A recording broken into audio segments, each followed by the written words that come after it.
In the bottom graph, for cars, small cars, we have a decrease.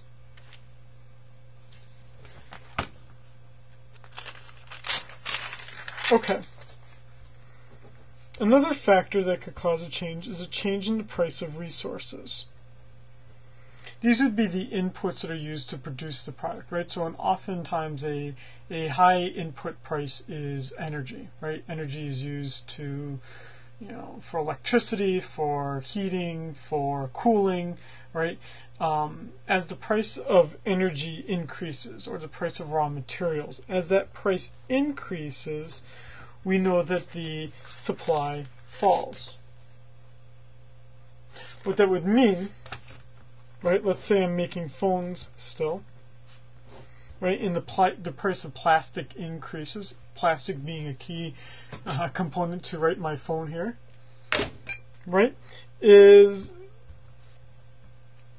that the supply curve for phones will decrease.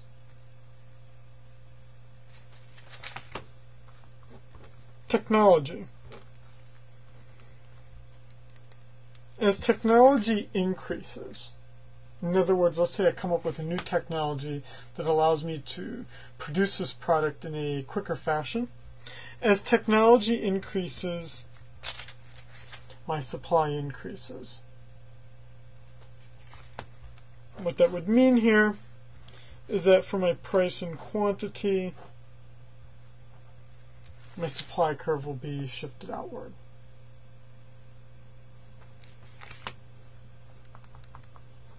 And obviously here, as I'm going over these, we can always change the the direction of the arrows in the opposing direction and get the opposite changes in terms of shifts of the curve.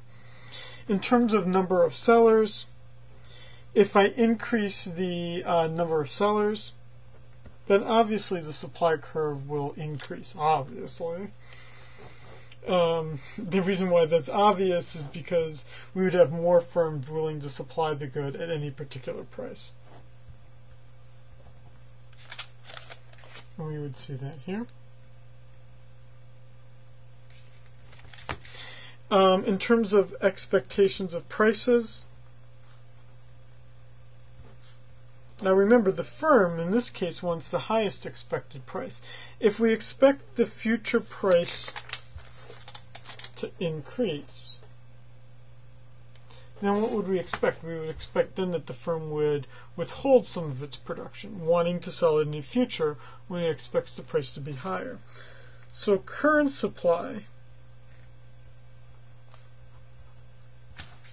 would fall. Meaning that in my PQ space, right, this picture right here, right, that the supply curve will decrease, shift. Okay, and then the final one would be our overall general description of government restrictions. Now we said we have taxes, subsidies, and regulations. These are the three things that are under government variable for the supply curve.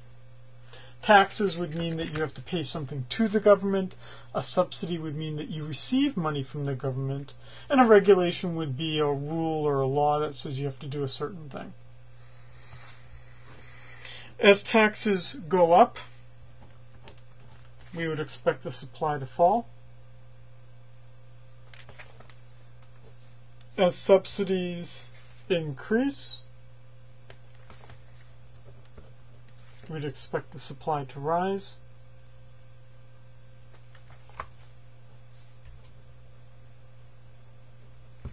And as regulations increase, we would expect supply to fall. These are all shifts of the supply curve. Okay. So now what we've done here then is, just as we did for the demand curve, of two things. First thing that we did was we showed that for the supply curve, that there's a causal relationship for the movement along the supply curve. where this movement along the supply curve is described by the law of demand, a causal relationship where the price increases, quantity increases, either because the firm faces an incentive to produce that product, or because they're producing that quantity of the product, they need to charge a higher price to pay for their costs. Now, that movement along the supply curve means that you have to use the ceteris paribus assumption. Everything, ceteris paribus meaning everything else held constant. When you relax that assumption, when you allow these other variables to change, right, then that's our review here of our supply curve decreasing and increasing based on other variables changing. What we're going to do here in the third part of this lecture is combine those two curves, the supply curve and the demand curve.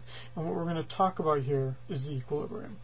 So I'm going to pause here, stop the video, and then start with the third part of the lecture dealing with the equilibrium.